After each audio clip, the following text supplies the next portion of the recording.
It's great to be able to speak with Dr. Lydia Bell. She is a former faculty member at the University of Arizona, and for a number of years has been an associate director of research at the NCAA. She regularly travels the United States and campuses throughout North America, giving talks to different NCAA institutions about a wide variety of issues affecting things like athlete mental health, injury, a whole range of topics, some of which we're going to discuss today. Great to be with you, Lydia. Thanks so much. I'm excited. Can you talk more about the scope of your role and your work at the NCAA? Yep, sure. So I've been here now for about 7.5 years. And so my role is kind of twofold. One is to assist with Division I academic research, primarily, academic metrics in terms of retention, persistence, some of the trends around transfer, participation as postgraduates.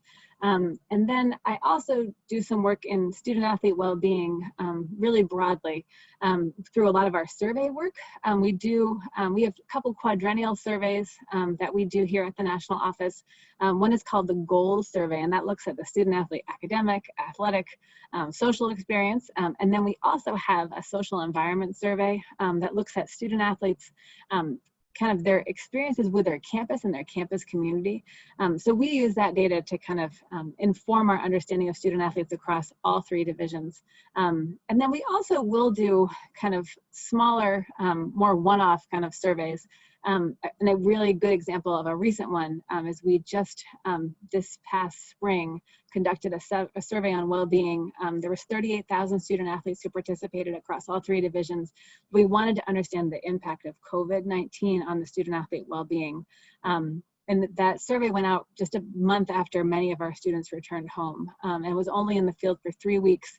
And we were able to, get the report out to the membership by the end of May, but really trying to understand what was the broader impact for our student athletes in terms of their mental well-being, in terms of their training. So we have the kind of the agility to be able to do some of those surveys, with a quick turnaround, to really understand what's happening to student athletes and how we can improve their experience. So my role kind of encompasses both those quadrennial surveys, but then, oftentimes, more short-term kind of projects that meets a specific need. Right, and that's a huge sample of athletes that you got and then you have access to. So I'm sure, you're really able to learn a lot about, or kind of survey the landscape about what's happening with athlete well-being. When you use that term well-being, maybe you can describe what that means. Yeah, so there's been so much discussion about student athlete mental health and how they are experiencing their campuses. I mean, clearly we do have some questions around whether or not they're experiencing, debilitating depression or anxiety. But just in general, are they feeling overwhelmed? Are they feeling able to balance things?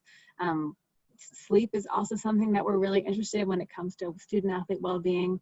But really just how are they faring outside of just the physicality of their sport?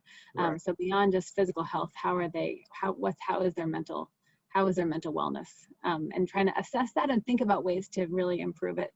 And I think interest in athlete mental health is, while we are interested in that specifically, there's been a much broader discussion across institutions of higher education and K-12. But how do we improve the mental well-being of young people? So it's not, it's a timely topic, but external to athletics, I think in general, there's a lot of concern about mental health and a lot more freedom and feeling like we can all talk about it more so than we have in the past. Yeah, so less stigma around the issue of mental health just in general. Can you share some of the findings or results from the survey that you mentioned with the focus on COVID and athlete mental health? Sure. So what's neat about the COVID study is that we shared it with the membership at the end of May, but it's also on the NCAA research website. So if anyone wants to see it, if you just go to ncaa.org/research, under our well-being studies, one of them is the COVID survey. It's the top link under student well-being. So anyone can find it. There's a 10-page executive summary, and then we also have 160 slides of output for every single question. So for all 3 divisions. So I want to make sure people know that it's fully available. I think what was interesting is we asked some questions that mirrored questions in the American College Health Association's National College Health Assessment. And we had data from ACHA specific to NCAA student athletes around items like depression, anxiety, trouble sleeping. And so that data we had was, we had that during a normal time, so 2016 to 2018 norms. When we compared that to how student athletes were faring right now, just 1 month after, kind of the declaration of COVID as a pandemic in that mid-March, and at the same time of the cancellation of the many NCAA winter and spring championships, we found that the rates of the mental health challenges being faced in almost every item was 1.5 to, in some cases, even 3 times normal. So rates of depression, anxiety, all had, were at least twofold. So I think that's, it's unsurprising. There has been so many studies that have come out over the summer that look at well-being for young people.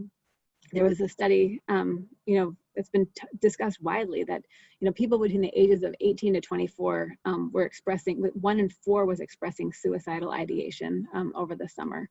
That's alarming. That's way higher than normal.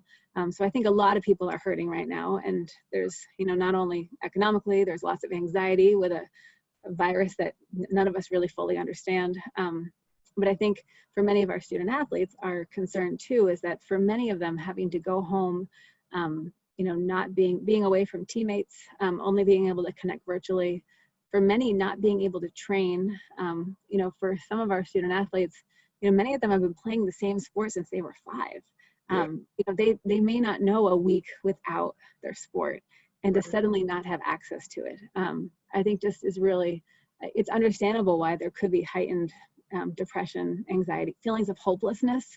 Will I go back? When can I go back? When can I see my friends again? I don't think that's an athlete only issue, but there are some pieces that I'm sure are potentially exacerbated for athletes who just have had that routine, but have had that specific routine for so many years, right? More than a decade in many cases, right? Yeah. So I was going to ask Lydia if, these results suggest that for many athletes, their well-being or their mental health is really intimately tied to their sport participation or involvement. I think that could be a piece of it, definitely. But since we only had an athlete sample, it's hard to compare, right? We only asked athletes, and we only asked athletes who are NCAA athletes. So these are some students who are, obviously quite exceptional in their sport. The other thing that we did find is that for student athletes living alone, their rates of depression and anxiety were actually much higher than those who were back home with family.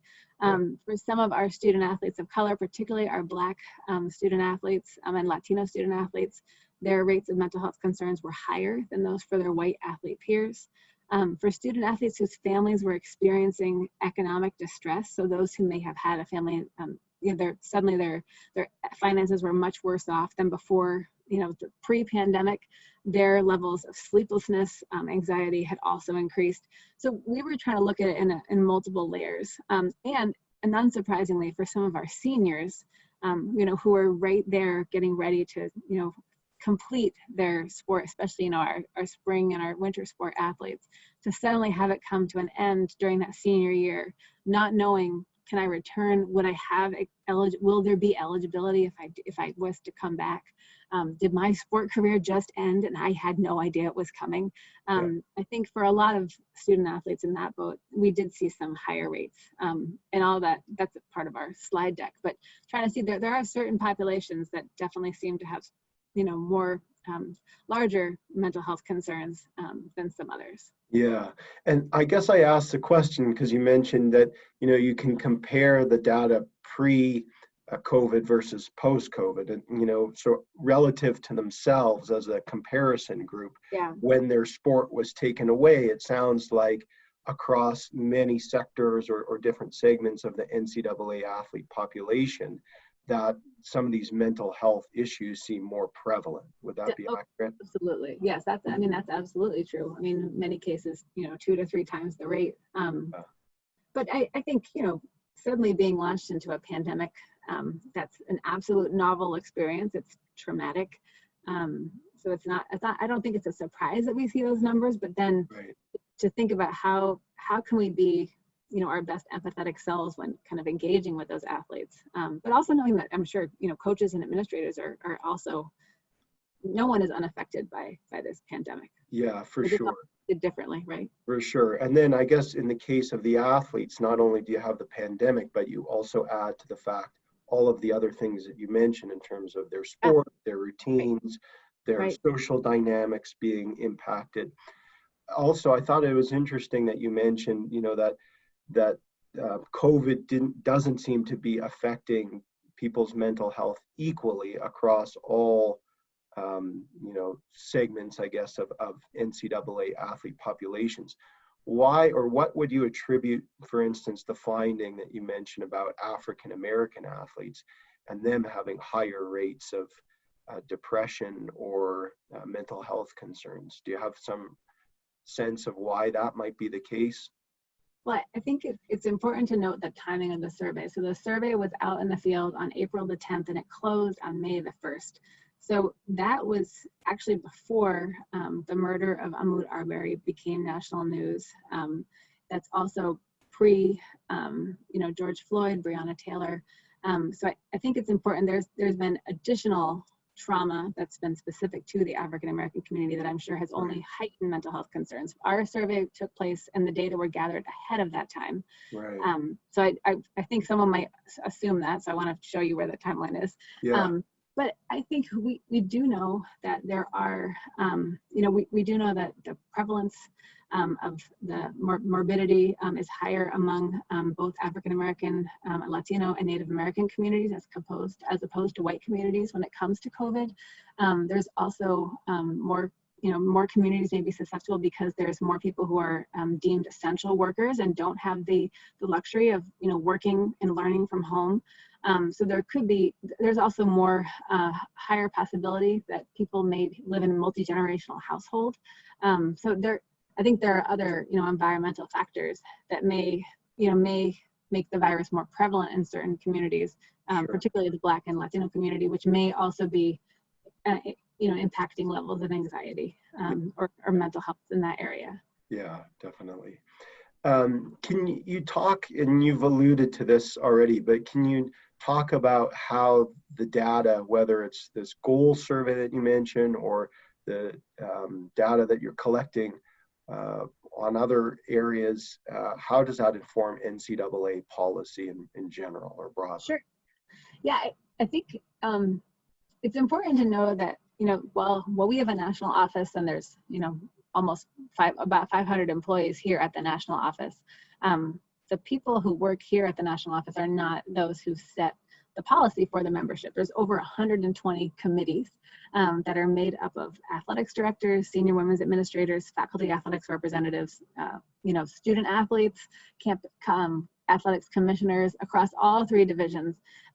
And that is the group that really is setting the rules, modifying rules, striking rules from the books. So that is our governing. We are just staff that supports the membership, but the membership really is the group that's setting the policy. But research as a department, I think, is really important because oftentimes we're asked to be at the table to kind of use data to shed light on whatever the topic may be. So, whether that's, informing our, the committee, Committee for Sports Medicine, CSMAS, I can't remember the exact acronym, but when we are supporting them, Committee for Sports Medicine and Medical Aspects of Sports, CSMAS. When we are supporting them, we may be using data from the COVID-19 study to inform any kind of messaging or best practices that group is going to be sharing with our membership broadly. We had there's a return to play document that was developed over the summer. The data from the survey informed that document. So I think that's a really important thing, whether that's goals data. We just last week, one of my colleagues and I, we were part of a Division I women's basketball town hall, and we were sharing the goals data with them and thinking about how does the experience of women's basketball student athletes in Division I, how may it be related to some of the numbers we're seeing in terms of transfer trends? So we were able to share that data with the Women's Basketball Coaches Association, which hopefully will inform, things going forward. So I think that's where research's role is not to come with the answer, but we may be asked to model, if they're kind of considering 3 different possible changes to policy. As a staff, we may be asked to model out, what might this look like in terms of eligibility or predicted graduation rates if we were to, change benchmarks. That's kind of the role research plays, is not to come with the answer, but to help use data gathered from our student athletes and our membership to really better inform those decisions. It doesn't always, we don't make the decision, but we share the data that helps really inform those decisions. But very frequently, research is at the table to kind of shed some light or to be able to kind of provide some context. Yeah, so the decisions that are made, it sounds like they're very much informed by the information that you and your colleagues provide to administrators or coaches, for instance. Is that right? Yeah, I think, every individual around the table, whether it's an athletics director or a student athlete, everyone has their own perceptions and their own anecdotes that really are shaping the way they're thinking. Part of the role of research is to really provide, the 10,000 foot view, right? Of really the, while you may feel that this happens to everyone, our data show that it's only 47% of all student athletes that face. Right, that's where the role of research can kind of step in and provide maybe a broader context that takes it beyond the anecdote and helps just to better inform, the conversation. There may be a conversation about a specific policy that may only, but research staff could come in and we could say, well, that's only, while this policy is, while your discussion is important, it's important to realize, like in the terms of graduate transfer, right? There's a lot of discussion in Division I about student athletes who compete after they've completed their undergraduate degree and go on to compete as graduate students. There's a lot of, I think part of it is because some of it is very high profile. A lot of these stories make it into the media. So it seems like, wow, there's so many grad transfers, they're everywhere. But I can tell you that there were like 726 last year. It's just over one half of 1% who are competing as graduate transfers. So I think sometimes having us there to share that, to provide some context can be helpful when we come to a policy decision. Right. So sometimes maybe perceptions can be skewed by things like media coverage of a particular topic. Yeah, media coverage, or it could just be your own, right? I mean, maybe in my corner of the world or in my conference, I do see this a lot, and it feels like it's happening to more than, it just seems like it's a much more prevalent issue. We can come in and say, well, maybe there may be some groups that have, higher or lower rates, but as a national, the national data shows X. I think that's just that we can help provide a little bit more of a broader view of an issue. Yeah, so just providing that context sometimes can be helpful for informing the perceptions, or I don't know if altering the perceptions is right. Well, I think there's sometimes when having research and numbers and can be super effective in helping people better understand an issue. There are other times when somebody with a really great, compelling story, even though that was a story about one person, could totally shift the way people perceive a topic. All in the world may not be able to compete with a really compelling story. So we just play one piece of it, but research isn't always the answer. And a lot of these decisions are really philosophical. So while you may have the data there to really inform your thinking, oftentimes it comes down to, where do you philosophically stand on this issue? Where should you draw the line?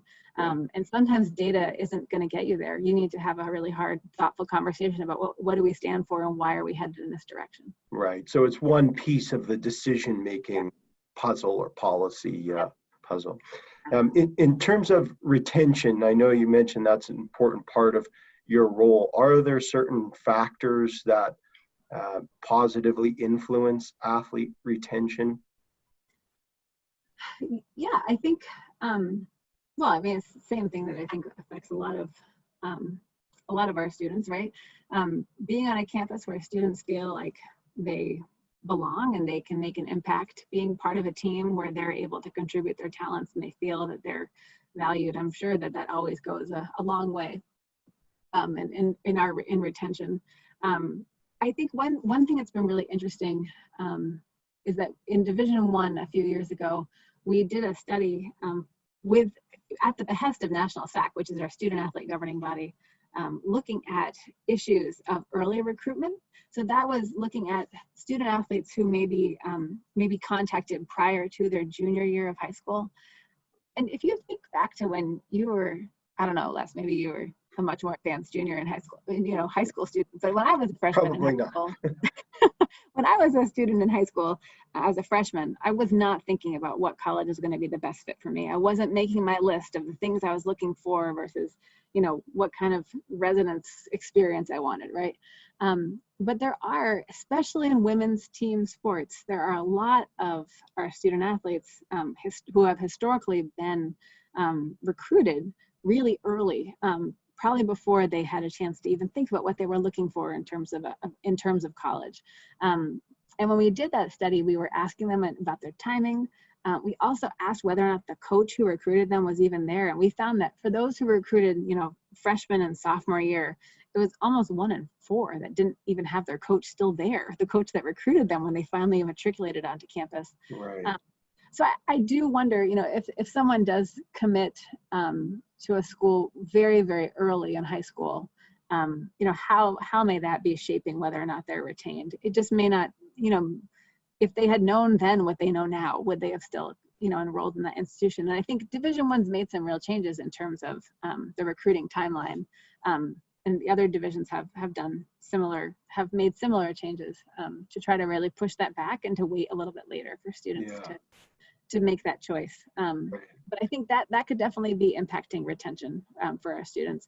Athletics is a huge driver of whether or not students stay or if they go. We find that for student athletes, regardless of division, if they do decide to transfer, more than 70 to 80% say that it's athletics that was the primary reason for their decision to transfer. It wasn't academics, it wasn't finances, which obviously looks very different from a general undergrad who's not a student athlete. Yeah, so something about their athletic experience wasn't to their liking and hence. Yeah, or it could be playing time, right? It could be, we do find that, some of our student athletes, that the role on the team they were promised, or at least that they perceived to be promised to them during recruitment, may not have come to fruition when they arrived on campus.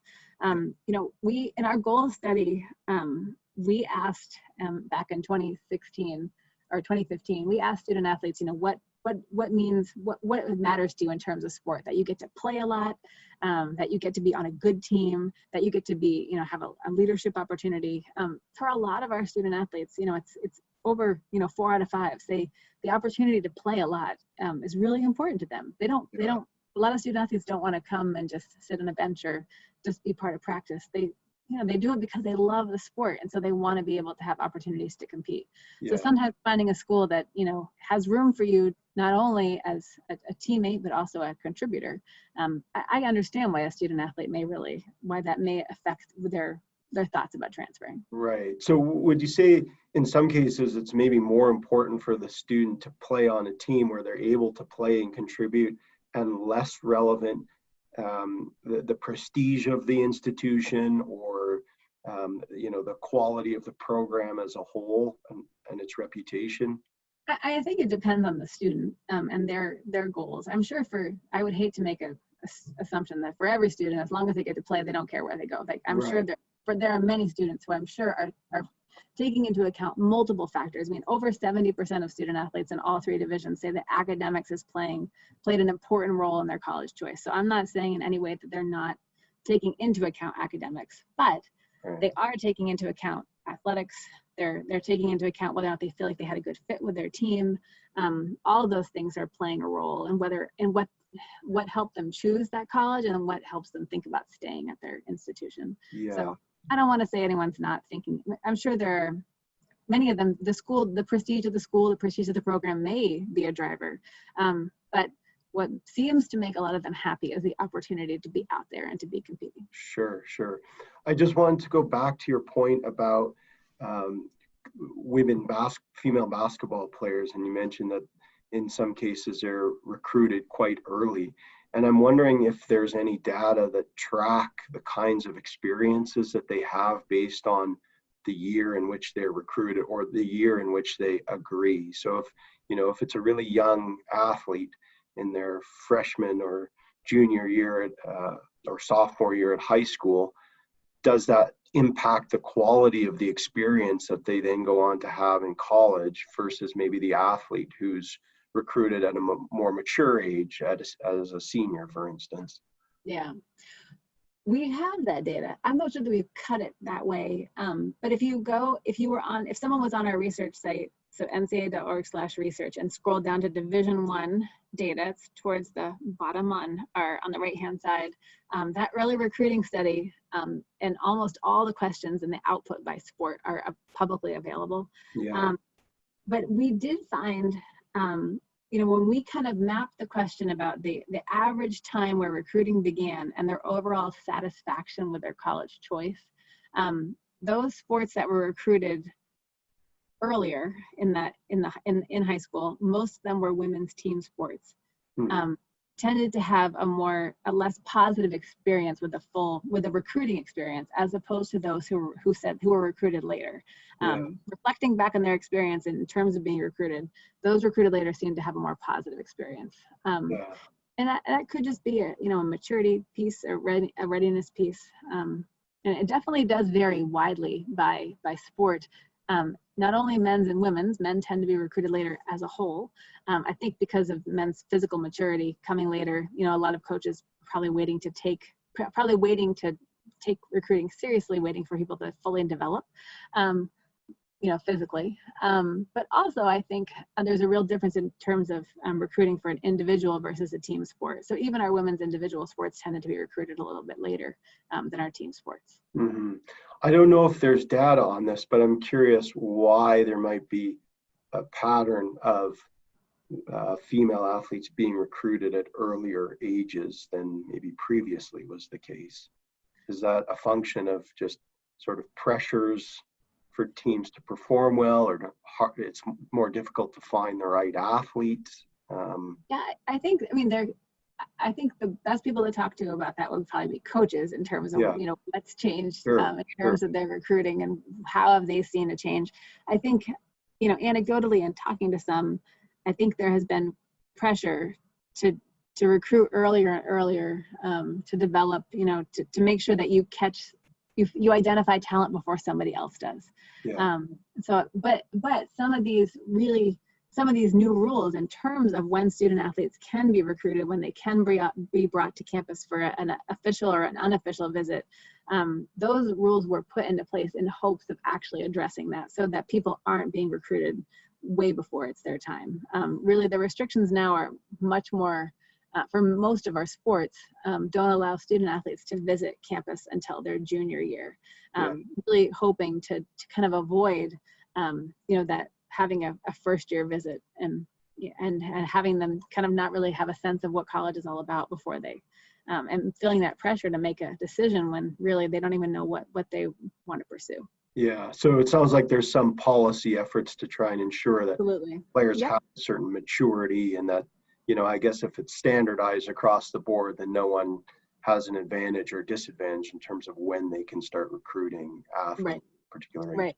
And I think the Lacrosse Coaches Association was really kind of out in the forefront in trying to develop some of those policies to really delay recruiting. And then it became a broader conversation.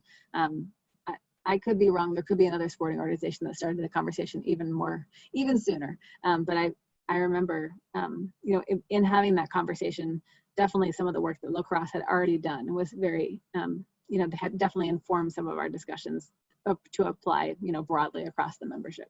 Yeah. You talked at the outset about COVID and its impact on student athlete mental health and well-being. Are there other topics at the moment of interest to coaches or NCAA administrators? Tons of topics left. Yeah. I think transfer right now continues to be a real concern, especially in the moment, in the timing of COVID, right? How do students want to be closer to home? And not only transfer, but in terms of enrollment management. I mean, how many students will return? For first years, does it really matter to have an in-person experience? If we're going to be virtual only, would that detract? Would students opt for a gap year as opposed to coming to our campus? I think that's been just a huge concern. What if this goes on into 21, 22? Like what might that mean for roster management? I think that's a major point of worry. Transfer broadly, there's been some discussion in Division I about making some changes to a one-time transfer exception. That's not top secret. It's a broad conversation. And should all sports have access to a one-time transfer opportunity, which would mean that if they did have it, student athletes could transfer at one point during their collegiate experience and not have to sit out a year if they stayed in Division I. That's been a big topic of conversation. And how may that affect or not affect the broader transfer landscape? So that's a big topic of conversation. I think right now athlete activism is becoming much more visible. And how do we find more ways for athletes to feel, to make sure that their voice is being heard? How do we make sure that student athletes are adequately represented when on committees? How do we properly support student athletes who want to take stances on particular issues, whatever they may be? I think that is a major topic of conversation. Other topics right now are real concerns about racial justice and also racial diversity in terms of our athletics administrators and our coaches. How do we increase the number of coaches of color, administrators of color?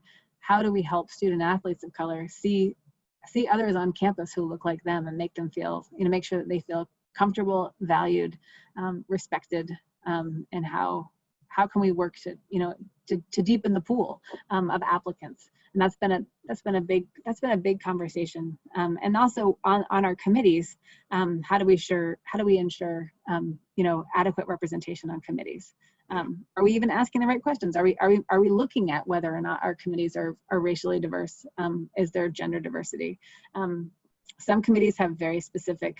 Some committees have rules about that. Others may not have as stringent of rules. So there's been a lot of a lot of self-reflection, I think, and just how do we make sure that athletics is playing a role and maybe being a leader in terms of broadening inclusion and speaking out for racial justice. Yeah, I mean, are these questions that are being pursued more philosophically, or are they topics of research inquiry? It sounds like these are very much topics related to advocacy and. Yeah, we definitely are gathering data around some of these. We already capture the race and gender demographics of our coaches and administrators, and some of that data is being used to inform conversations about where are the gaps, where do we need to move forward. So that's definitely a very important piece of it. We're right now working on a follow-up survey to our COVID Wellbeing survey, and we are including questions around athlete activism in this new round. So that's something we thought was really important to include in this moment in time and make sure we're asking student athletes about their thoughts in that area. So I think there are opportunities for data to inform. There's a lot of philosophical discussions, but then beyond that, I think there's interest in many of our committees in actually setting policies, setting benchmarks, having some kind of, strategic vision for where do we want to be in 5-10 years in terms of diversity. Yeah, in terms of athlete activism, are there questions that relate to the extent to which athletes want to actually be active in having their voice heard politically or on issues of the day? Is that something that's asked or addressed, or is that assumed that they do in fact want to be active? Yeah, well, we had not previously had we did not have a study that asked specifically about activism and engagement. We had in our 2020 social environment survey that was on campus this spring, we did have a few questions around athlete activism and whether or not they were interested in taking a stance, and if they did, would they feel supported by their teammates, their department.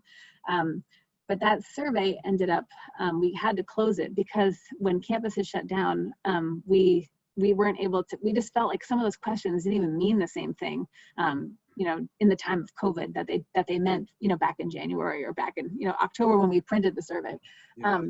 So that was kind of our initial dabbling. There are, however, outside of NCAA research, there are, you know, a group of other scholars who have been actively pursuing, you know, better understanding athlete activism. What do athletes perceive as their role, both quantitative and qualitatively? So we are just one tiny sliver, but there's some really great work being done out there. So I would not, you know, I would look to the NCAA research department for that. There's a lot of other really awesome stuff happening that's been happening for a while. So any Google Scholar search could help point you to some of those individuals. Sure. You mentioned earlier, Lydia, the relevance of sleep and how that impacts athlete mental health. Maybe you can articulate or elaborate a little bit more about that. Yeah, we've been talking a lot about sleep. I think everyone has. It's not an athlete only issue, and it's not a college athlete issue. I know there's been a lot of discussion. You know, some really neat articles about, you know, how do athletes use sleep as a performance enhancing tool, even in our pro sports, right? There's lots of, you know, everyone loves to talk about LeBron and his naps, you know, before his games, right? For us, we recognize that sleep is a really important component of someone's mental well-being. There's plenty of research that supports that. But we also know that, you know, sleep can enhance people's physical performance, their physical functioning, and it may play a role in whether or not someone's more or less susceptible to injury as well. So I think, you know, understanding sleep is something that we recognize as being incredibly important. We held a sleep summit here. Our Sports Science Institute held a sleep summit a few years ago, bringing in some real experts in sleep and sleep research to help us better understand, you know, some of the broader issues around athlete sleep. And we have a consensus paper that we published last summer specific to collegiate student athlete sleep. Kind of, yeah, and I think it was the British Journal of Sports Medicine was where it was published. Mm-hmm. So sleep is definitely a topic that we kind of focus on a lot. As you've seen in some of the goals data in our most recent survey, you know, student athletes on average are just getting about 6.25 hours of sleep a night. So 6 hours and 15 minutes. I think, you know, whether or not you believe 8 hours is the perfect number or whether that's just part of a broader window, I think there's nobody who would say that 6 hours was probably a good amount for our broader population, right? That's just not enough for most people. So we've been talking about it a lot. Like, how do we help student athletes, you know, get better sleep, become more aware of sleep hygiene? How can we encourage people to see sleep as something that really is beneficial for them and not, I think so often in our culture, there's a lot of, like, people love to brag about how little sleep they need to function well. Yeah. But I think we're hoping to change the narrative. It should be you know, an opportunity where people feel comfortable bragging about how much great sleep they got last night, as opposed to how little they got, and yet they're still here today looking, you know, not too bleary-eyed, right? Right. I was just thinking of, I don't remember the comedian's name, but he does this bit where he talks about, you know, how New Yorkers brag that it's a city that never sleeps. He's like, you know, that seems like a recipe for disaster to me, not something to brag about. Right. But you're right. I guess there's these strong cultural beliefs about, you know, being able to function without sleep. Absolutely. And I think that's you know, we know that sleep would be so beneficial, but how do we help? You know, college campuses sometimes are just noisy places. There is activity, you know, pretty much 24 hours a day. So how do we help athletes even think about setting up a space where sleep that's conducive to sleep. And then also, I think, I'm so glad I wasn't in college during a time when smartphones went off every 10 seconds.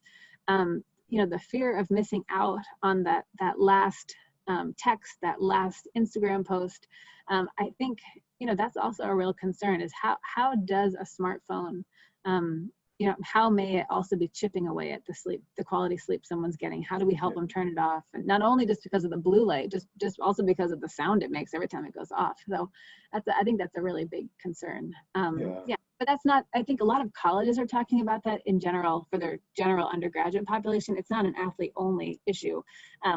When we look at the data comparing athletes to their non-athlete peers, nobody's sleeping. So it's not an athlete only issue. Right. But how do we help them get better sleep? Yeah, and you alluded to some of the factors that may contribute to the lack of sleep or sleep quality, but I'm wondering if you can talk a little bit more about why athletes, and I guess it's not just athletes, but young people maybe, or college age individuals are not sleeping enough. And I guess things like phones or maybe noisy dorm environments or cultural factors. Are there other reasons why athletes in particular may not be getting sufficient quantities of sleep or sufficient quality? Well, I mean, I'm not a sleep scientist. There are some real absolute experts out there, so I would defer to them. I think, Sure. So I don't want to sound like I'm an expert in any way. But I do think, for some of when we ask student athletes about where they would like to spend more time, what I'm always struck by is that if they had an extra hour in the day, they would like to spend on their academics. They would like to play a little, spend a little more time focusing on their sport. They'd like to do some more extracurricular activities. They'd like to relax a little more. They'd like to see their family. So maybe part of it also is that, for a lot of these athletes, I don't know that it's just their athletic and academic commitments are what's preventing them from sleeping. I think there's also a lot about that youthful optimism around trying to fit it all in that's also preventing people, from sleeping. I mean, there's always that what is that mantra, like, you can sleep when you're dead, right? Like, right. Don't pass up any opportunity. And college, I mean, think about how many opportunities were around every corner in college. I mean, there's a different meeting, there's a different performance, there's a different your friends are hanging out down the hall and you would hate to miss it. Like, there's just there's so many things you could do besides sleeping, but I'm sure that is in many ways impacting college students broadly, including our student athletes. Right. For some of our athletes though too, some of them, and some coaches have also believed that it could also be, there's a lot of commitments athletically in terms of early morning lifting. Sometimes that's when facilities are available for some of our athletes, whether it's our rowers who have to get down to the body of water early when the water's calm. A lot of our swimmers swim really early in the morning.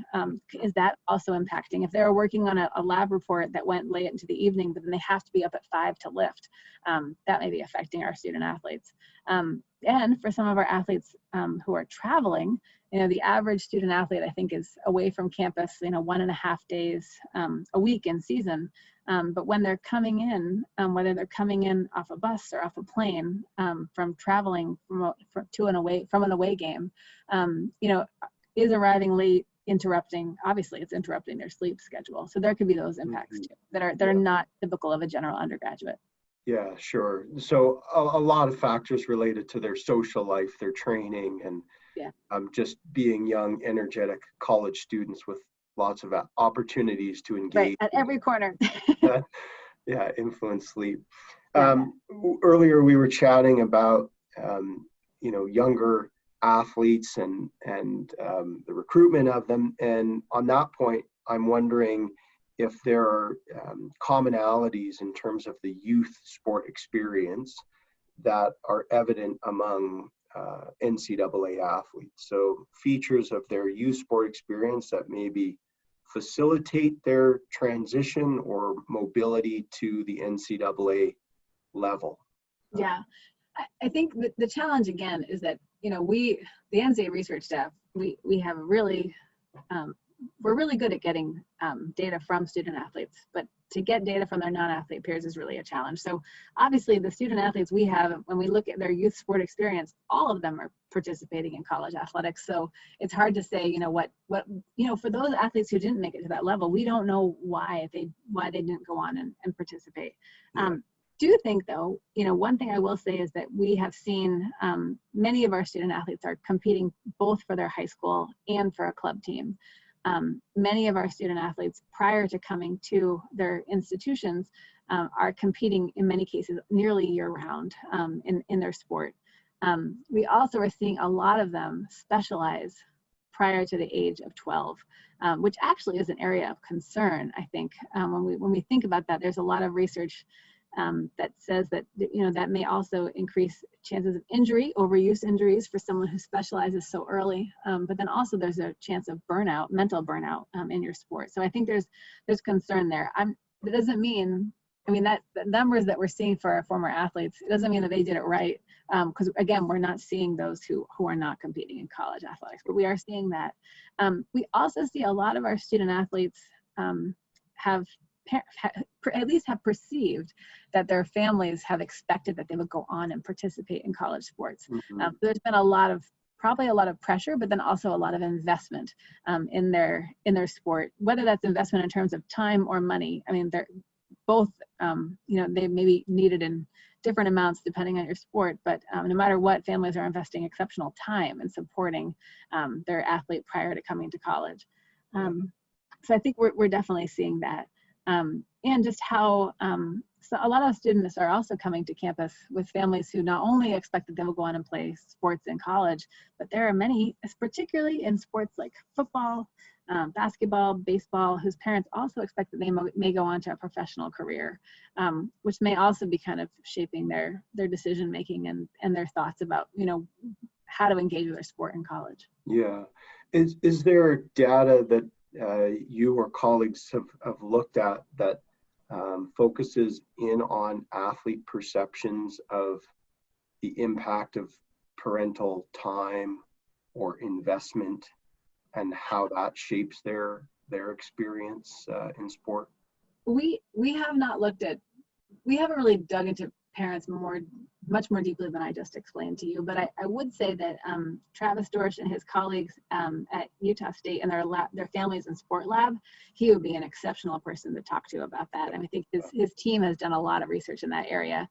We supported them with an NCAA innovations grant a few years ago, but that's definitely an area that they are deeply, deeply interested in, is how do families engage and how do they engage in a positive way in supporting their kids through sports, especially youth sports. Right. You mentioned athlete burnout. Is there data that speaks to the prevalence of burnout levels across NCAA athletes or across different divisions? We have a measure of burnout that we have used in some of our surveys, but I would say that we have not really dug into it very deeply. Mm-hmm. I think so we really don't have a lot of findings in terms of burnout, but it's an area that we are definitely interested in. But there are other scholars who definitely have done some really good work around athlete burnout and what may be a predictor of burnout. Sure. Yeah, and I guess part of the reason for the question, you mentioned that early in focus in on a particular sport and the fact that athletes are specializing, and I know there's some evidence that links early specialization with burnout. Yeah, definitely. Well, and I think what we're also probably missing, right, is that if these student athletes are playing in the NCAA, we're probably missing a really good group of people who may have burned out junior or senior year of high school, who decided not to go on because they were just done. Yeah. And so that would be another. If someone, I'm sure there are people who are already doing research, but that would be another fascinating area. If you're going to do a broader study, is those who were hyper competitive but then chose not to go to the next level because they were already burned out. Yeah. Well, and again, I guess you're looking at somewhat of a biased sample, given that the athletes you're looking at have obviously made it. They've all made it. They've all, yeah. Yep.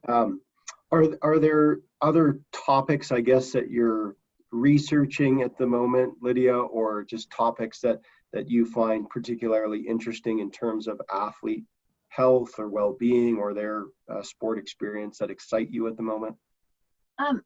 Right now, I will say that we've been trying to really broadly track on a lot of the data coming in specific to people, young people or college students tied to the COVID pandemic and how that may be shaping their experience. So that's really been our focus right now, trying to better understand, what are the broader long-term impacts of this virus, not only like in terms of health, but also in terms of, economic impact, how people perceive like the value of college and how might that shape, how might this sudden like move to virtual change what we believe college is. I don't know. I just think there's going to be so much happening. So I'm kind of fascinated and really enjoying reading all of those pieces. I think obviously there's been a lot of great conversation about racial justice and how do we become just, how do we evolve as a society into a space where we actually are more able to feel like people truly, like there really is equity.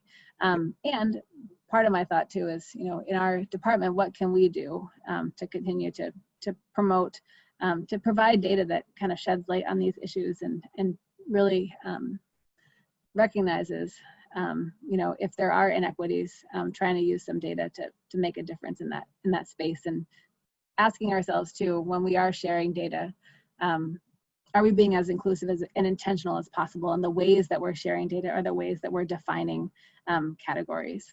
Yeah. So that's been a big topic of conversation. Also, I think gender identity in terms of sport and participation of transgender or non-binary individuals in athletics broadly. That's an area where, the NCAA, our 2011 policy on transgender athlete participation, in many cases, is kind of, many have looked to it as kind of like a really important document that's shaped a lot of the way a lot of organizations have handled participation, but those kinds of things always need updating as we better understand the issue. And so that's something else, another area that I think we'll be venturing into. Yeah. So would you say data does or can play an important role in change, maybe at the policy level or at other levels? I think every researcher would like to think so, right? we all think we have there's a way that we all can contribute, right? So, my strength is in designing questions and also distilling answers and then sharing it with people and hopefully in a way that people can understand, and it helps inform their decision making. Right. So I would like to think that definitely data and research plays a really important role in terms of that. We all, if we're going to make a change, we all have to think about what's our strength in order to help people. And I think helping people better understand an issue is something that our staff is I think we're pretty good about. We try very, very hard to kind of distill the information in a way that, highly intelligent, but a broad general audience can understand. We really try to do that. We work very hard, and we do a lot of self-editing to help each other get our points across. Right. So my last question relates to what you're speaking about now in terms of change. And I don't want to ask you something that's beyond the scope of your role, but given the impact of COVID on athlete mental health, do you have some sense of things that could be done, strategies or ways in which we could do things to help improve or address mental health concerns, particularly during this point in time? Yeah, we, so in our first COVID study, one of the things we asked is, what is your athletics department doing well to support you during this time, and your coaches? And I think there were some really good ideas that student athletes shared. There are some coaches doing great things, whether it's bringing student athletes together on a regular basis, and not to talk about sport, but just to ask how their families are doing and to check in with them on an individual level. you know, it went a long way in making student athletes feel that their coaches and their athletics department cared. You know, one athletics department, the athletics director called every single departing senior to talk about what were their next steps post-college, and just to offer their support in terms of career, you know, career engagement. And I think even just showing empathy and showing concern, you know, is incredibly important. And then offering assistance and helping people realize they can reach out. So I think the student athletes gave some really good examples of things that were working well, which is exciting. At the NCAA, we just held 2 or 3 weeks ago a mental health summit for diverse student athletes, where we brought together practitioners and psychologists and student athletes and other organizations that really were talking about how do we do a better job of addressing the mental health needs of student athletes from a broad range of backgrounds. And so there was some really good conversations there. And I think there's going to be, there's a call for additional research. There's also a call for additional programming, you know, targeting specific, you know, racial and ethnic groups of athletes, also different different identities as well. So I think that was a nice launching pad. That was not the end of it. That was just the beginning of the conversation, and hopefully an alignment of some new collaborations that will be going forwards that will hopefully benefit student athletes. So I think those are some good examples of things that we're doing. The Sports Science Institute is trying, you know, to continually think about what resources could be offered to the membership broadly, through whether it's through their social media feed, or they've been doing these really neat, it's called I think it's the NCAA Social Series. They're all available on YouTube, but they've been tackling some really great topics with, you know, different experts in the field. So they've had discussions about student athlete activism with athletics directors and student athletes about what is the student athlete role in activism. They've had discussions about mental health and how do we support each other. And that included both clinical psychologists, but then also the athlete voice as well. They just had one on myocardia and what's the impact of COVID and how may it be linked to myocardia, you know, as one of the complications that's specific to student athletes. So that series, I think, has also been a really neat platform to get, they're just 20 to 30 minute, you know, little videos, but they've had some great tips and pointers into some really thoughtful conversation around a broad range of topics that tie to mental wellness, and then, you know, moving things forward. Right. Yeah, it sounds like some great initiatives and efforts to promote athlete well-being and health, and yeah, it's wonderful to speak with you, Dr. Bell, and I very much appreciate your time and sharing what's happening at the NCAA and the research that you and colleagues are working on. Thanks. Great. Thanks so much. My pleasure. Great to speak with you. You too.